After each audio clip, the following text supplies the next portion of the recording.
Well, many blessings to everyone. How is everyone doing today? I hope that you guys are doing really well. We are dealing with some crazy weather here on the East Coast. I'm not sure where you guys are, but we had some crazy weather last night. Hail and lightning and threats of tornadoes. And yeah, it's getting really dark right now. They're talking about a second a second passage of purification, some lightning and thunderstorms. But I really felt compelled to connect with you guys. I have some dragon blood incense burning. You know how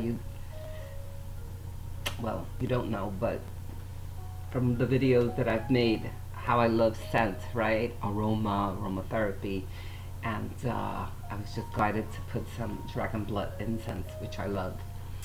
Yeah, so I wasn't really planning to come on, but I had a phone session yesterday with someone that really left me very contemplative and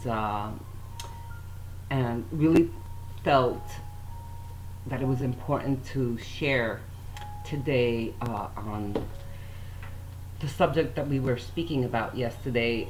This beautiful angel, probably watching, so you know who you are, found me through YouTube, and she ordered a phone session. I really didn't know what it was about, but uh, open to whatever in any way I could help her. Anyway, so we just kind of started talking, and I started doing a reading, and in the reading I immediately saw that there was a highlight of a solar plexus chakra, and I felt anxiety, nervousness, digestive issues, and of course all of that resonated with this young lady who is very young, who's only 21, and she went on to share that she has suffered from anxiety for a long period of time, and also digestive issues. I was able to sense just by getting her email to request a phone session that she was empathic, because that's what we do, light workers. We can feel energy. It doesn't have to be, the person doesn't have to be in front of you.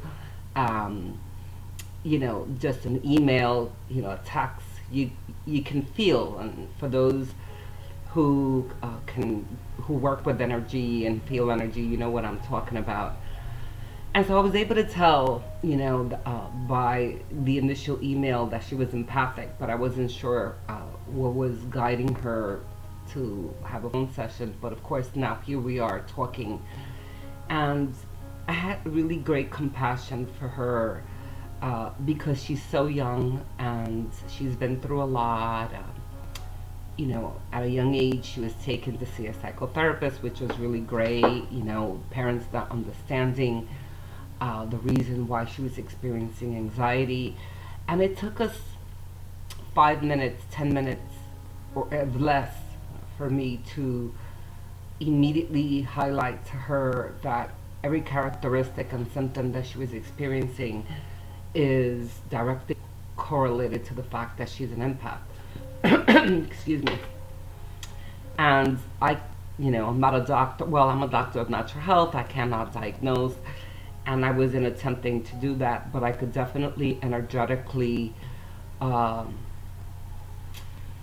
to the conclusion, as I've helped thousands of students to move beyond the symptoms of what an empathic can experience when he or she is not aware that is what is occurring.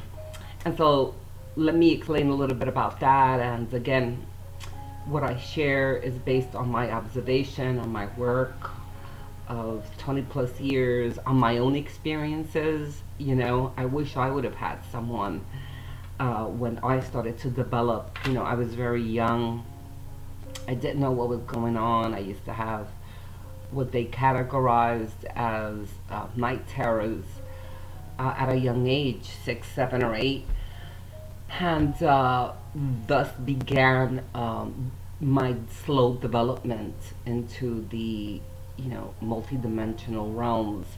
But I remember my mom taking me to a psychologist and being traumatized at the fact that my mom thought that there was something wrong with me, and not being able to control, what it was that I was doing, getting up in the middle of the night and speaking to invisible people, and just being really terrified and not being able to explain it.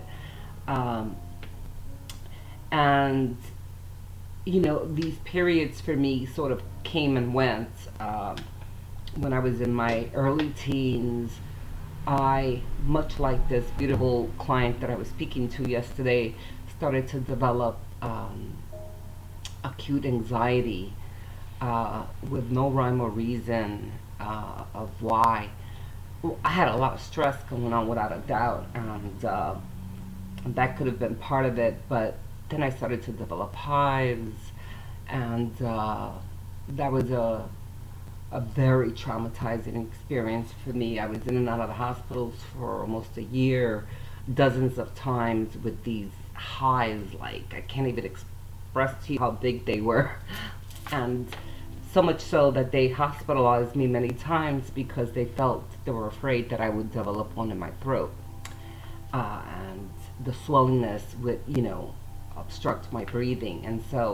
And again, no rhyme or reason. Every conceivable test was conducted, and nothing ever came back with any diagnosis. And so I chopped it all up to, I guess it was stress. But of course, looking back now, I know with certainty that all of those symptoms and all of those incredible traumatic experiences were part of my purging and purification to the awakening that was occurring to eventually lead me to become who I've become throughout the 20 plus years, and even though those experiences were so incredibly challenging for me, and many times I just wish that I could just make it all stop, even if it meant me transcending, because it was just so consuming.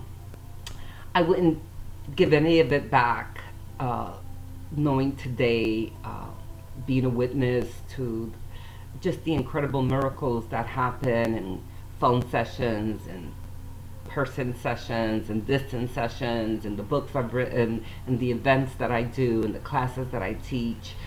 I wouldn't give any of it back. But it was very challenging, especially since during that time there was very little available. There wasn't YouTube. And, people, light workers, weren't known as light workers, but as weirdos, and there was not really anyone around.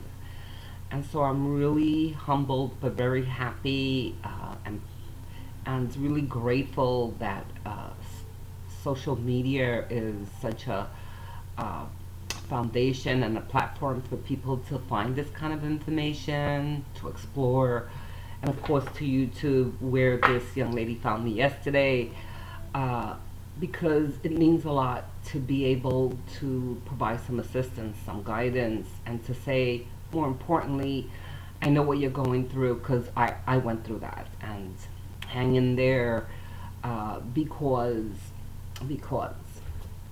it's a process. Now, of course, I have to take into account that nothing is ever black or white, which means there could be a variety of reasons why people are suffering from anxiety. And although we are all inherently intuitive and have the ability to become, to develop our empathic abilities, some of us are actually called in this lifetime to develop and to be of service in that capacity, and others develop anxiety because they have blockages, because they have fear, because they're indecisive, they have conflict. And so, not everyone who experiences anxiety is experiencing it because they're empathic or they're being called to develop their empathic abilities. But um, if you can look at someone who's living a fairly, balanced life and who doesn't have too much conflict, um, and has these multiple symptoms, uh, then you can start to decipher that it's probably because they're an empath. And so I want to take a few minutes to kind of talk about those symptoms, you know, anxiety being one of them. But before that, that's almost like in the middle of the list. I would say that on top of the list is having this great need to be of service, being a great listener, feeling almost compelled to listen and to help others, um, having a great yearning to be a humanitarian, uh, to work with animals for causes, feeling very like impacted when you hear of worldly events that are causing pain, um, because an empath feels energy, and I like to say that empaths have like a sixth sensory, almost like our intuition, which is a sensory, uh, in addition to the five senses. Um, an empath has a receptor that can feel, that can. Um, I lost my frame of thought. I'm sorry. I'm trying to get into the feelings, so um, when I get into that place, I go into another place. Sorry. Um, Without them meaning to, they can walk into a room and immediately be affected. And that's one of the other symptoms, with no rhyme or reason, almost like a temperature change, walking into rooms or being in the presence of someone who clearly may be angry or, expressing anger or yelling or screaming and being impacted. And even if they're not yelling or screaming, somebody who displays, just a negative composition of demeanor and feeling that in your body, which is one of the reasons why empaths tend to be loners, uh, tend to shy away from big crowds, have few friends, um, cry at movies, or anything again that's compassionate or that should draw compassion. Um, Being almost internally bothered, almost like if it's noise and yet it could be quiet. But again, it's that energetic surge that empaths are really picking up on. I remember when I first discovered that I didn't even know what the name empath was, but I remember being in the company of someone who has always been very vibrationally heavy, you know, um, and a victim, feeling like a victim of circumstances. And with no warning, she was talking to me, and she started to approach me. And as she started to approach me, and she was, you know, chattering and speaking very controlling about all of these issues that were annoying and bothering her. And I suddenly felt like this heat come up and came up to my throat, and I felt very nauseous, and I felt very out of equilibrium. And this happened all at once. And I had no idea what it was. thankfully for me, I was already meditating. I was already in contact with my guides and my angels, and I felt that there had to be a connection. So I started to explore and to ask for guidance, and I realized that it was one of the ways in which I was scanning energy, willingly or unwillingly. I kind of feel that most empaths or light workers don't have an on and off switch button, which means that we're sort of always on.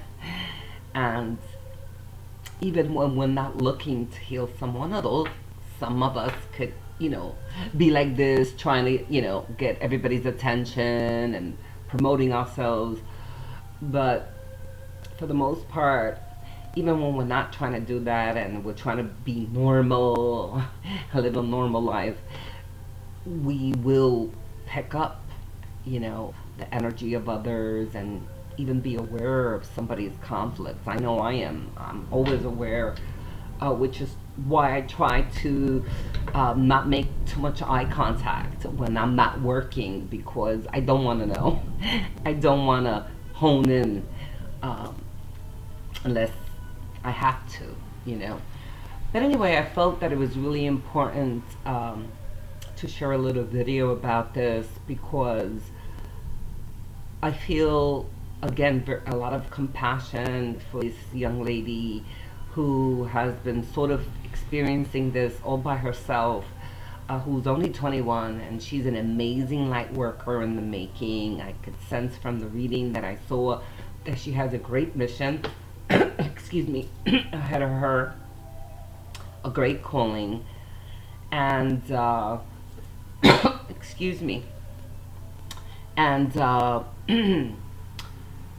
want to help her, and I'm so glad that the universe and our spirits brought us together.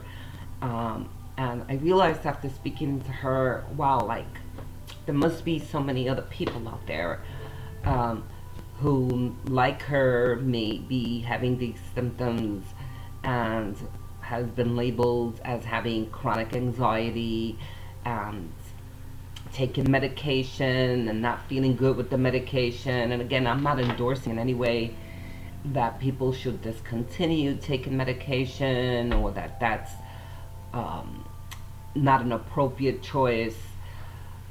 I am just suggesting that there's always a root cause why we feel anxiety, and we may need to, resort to taking medication. But if there's other symptoms taking place, much like this client yesterday, and we're open, that it's very likely that we can either be having all of these symptoms because we need to look at emotional root causes and heal them and release them and reconcile with them, and or it could also be that we are empathic and that we're, all solopletic. So that's the other part I wanted to discuss. So what happens is, we use all of our chakras all the time, and we use certain chakras, or while vibrating, I should say, from certain chakras,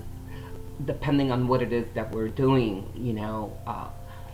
As an example of that, obviously, I am speaking right now, so I am vibrating primarily from my throat chakra, but my crown chakra is also vibrating at this moment because I'm asking for insight. My heart chakra is vibrating because I feel compassion about what I'm sharing, but I don't feel like I need to be stabilized as I'm talking. So my root chakra right now may not be as active as my throat chakra. And so if you can follow that analogy, an empath primarily gauges energy and receives and gives energy, intakes that energy from the solar plexus, which is, right, below the rib cage. And this is why a lot of empaths experience digestive symptoms, anxiety, butterflies in our stomach, Um, and the reason is because this is also the seat of empowerment, and from an individual standpoint. And so when this chakra is healthy, we're feeling empowered, we're feeling our value, we're feeling love, self-love, right? We're feeling our calling, our passion. But because an empath also uses this chakra, as a navigator to connect to other people, and almost like the sponge, then if they're not aware that that is what they're doing, and if they're not aware that they're an empath, then they continue to vibrate and operate from this chakra, from the solar plexus, and eventually it becomes over expanded, and or we could also say overstimulated. And as with anything that becomes overstimulated, now it's carrying too much. In this case, it's carrying a lot of energy, and energy that doesn't belong to the individual, but energy that are picking up from the receptor of the solar plexus from other people. And obviously, then there can be many imbalances, and because those energies are being stored in the chakra, imbalance, insomnia, nervousness, anxiety, illness, instability. I mean, just so many things. Um, and so, what can we do? You know, well, I think that the first thing we can do is become aware of whether we're an empath or not.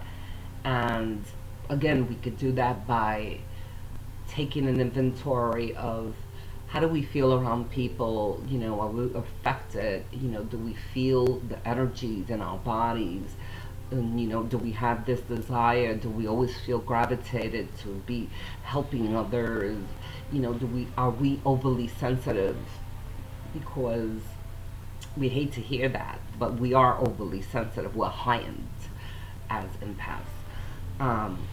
And we need to be, because part of that heightenedness is also what helps us to help others. So, and if we are able to, come to the conclusion that we are, and or of course working with someone such as myself or a light worker who is experienced in not only the chakra, in chakra work, but also in being able to give insight then and guidance on how you can work in developing and harnessing your empathic energy. Then what we can do is that through meditation we can bring this solar plexus chakra back into its natural, to the best that we can, to bring it back to a normal state. Of course, light work is, a light worker or a healer can if they know what, how to do that, can do that, which I do all the time. And your own awareness of, being able to work with your chakras, which is why meditation is so important, because meditation is not only to listen, which is a very big part of meditation, but also to learn how to explore your energetic body. And when you start to do that, you start to see what's normal for you and what's regulated and what's out of regulation, like what's out of balance. And you can do that by going into meditation and just exploring your chakra points. And again, in the beginning you may not know, I don't know if this is right or wrong, but over time, if you just do a scanning of your chakras, in time you will get to know, oh, this feels different, oh, this feels heavier, or this feels darker, whatever way you are able to connect. Some people, there is no right or wrong way. Some people connect through, in scanning the chakras through energy, in other words, weight. Others do it through colors. Others are able to see fragmentation. And so there really isn't a right or wrong way. Familiarity and practice is what ultimately determines whether, you know, when you realize that something is out of the norm because you've gotten used to your chakra rotation or energetic weight. Again, a light worker who's experienced in doing chakra work uh, or chakra scanning is going to be able to tell. You know, I'm able to tell mostly by feeling um, when there's something out of alignment, when it's heavy, when it's light, when there's fragmentation, when there's energy that needs to be released or energy that's being held too much and not flowing into the other chakras. It's in science, but also in art. But I believe that if we set the intention to master our own energetic space, then obviously we're going to be able to do that in time. And ultimately, what we want to do, what we should want to do, is learn then that we don't need to take on these energies in order to be a light worker. Practicing lovingly detachment, you know, doing chakra works and meditation work and having others heal you as well so that you can release, you know, and not have this debris. Knowing that you're not a rescuer, that that's not your role. Of course, having compassion for others, but knowing that it's also their soul's journey. Um, and other things like wearing, you know, I lovingly told this beautiful young lady yesterday, you know, use some certain stones that we know that are for grounding. Jasper, love jasper, red jasper, raw jasper, tiger's eye, moldavite. You know, these stones are very stabilizing and very grounding. I spoke to her about putting a white tube of light around her before she goes out into the world. It's very effective, you know, and it's very simple.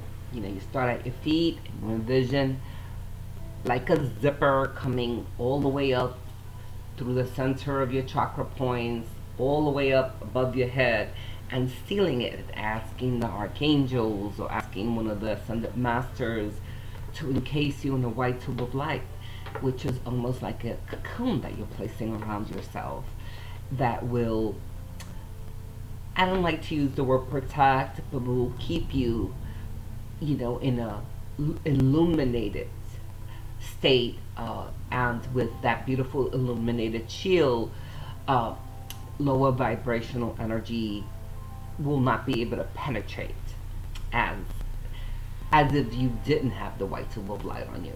Yes, and so the message is, of course, that there's things that we can do. There is no punishment, and there should not be a price to pay for being born an empath. And actually, in reality, is a divine gift and an honor to be able to be of service, and to be able to work with people and to be able to witness the assistance, the growth, you know, the miraculous um, transformations that occur as a result of being able to be an empath and working with others, right? And so I kind of felt like I wanted to share that because I really got the feeling, wow, this 21-year-old, there must be others there, out there, and I really wanted to share as much as I could.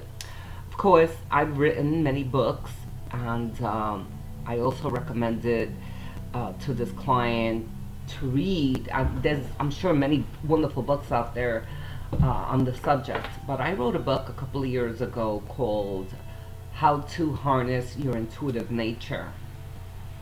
And I wrote that book very specifically for empaths. You know, I called it intuitive because I felt it was more of a universal word that people could relate to, as opposed to an empath, which a lot of people still don't know what it means. But I definitely recommend that book. I don't always endorse my books here. But if you can, you know, if any of this sharing has a resonance with you and you'd like to learn more, I would definitely recommend that you think about picking up that book. I will put the link in the description. I wrote it for the daily but I also wrote it as a course. Well, I wrote it as a course for the daily but I also, you could find it there too as well.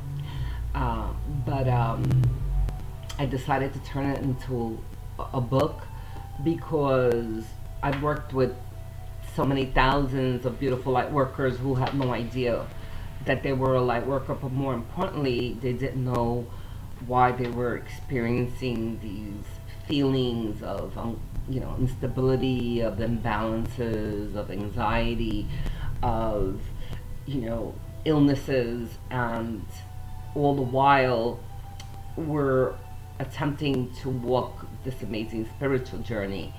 And they definitely needed to be worked on, emotional work, but they also were able to unveil their amazing empathic abilities because now they knew what it was. And it made all the difference in the world in knowing that they weren't crazy, which is, I think, one of the things that touched me the most, that this beautiful young lady was just so happy to know that somebody could understand not only what she was going through, but understands her and accept her and give her hope that, oh my God, so I don't have to live like this the rest of my life, and I'm not crazy, but there's a reason, and it was so in alignment with her calling that I felt and I knew that she was happy, and so was I, and so I wanted to share that with everyone else in hopes that maybe it can speak to someone.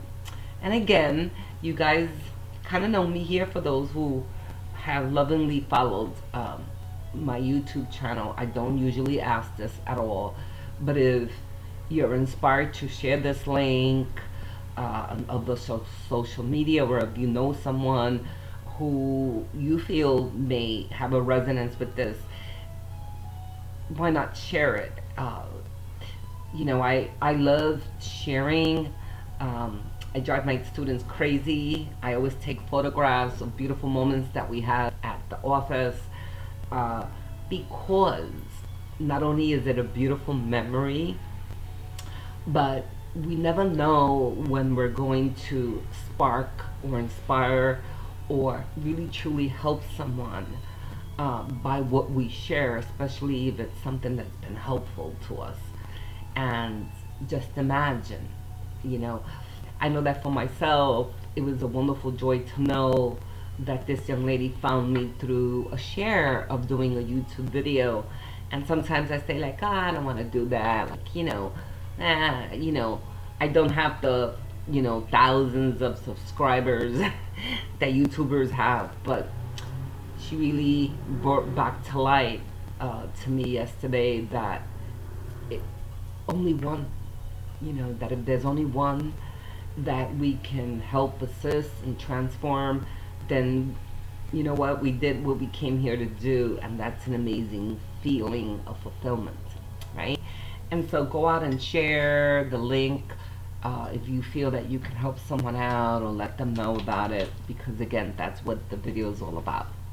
A little different today, but something that I really felt compelled to share. I hope that you guys can appreciate it, and I'd like to hear your thoughts. If you can resonate with something that I shared, or just your feelings on it. And of course, I will be back to do an oracle reading. I just didn't feel like that was what I wanted to do today, or I needed to do more so. So I will be placing the link for how to harness your intuitive nature, in case you want to look at that.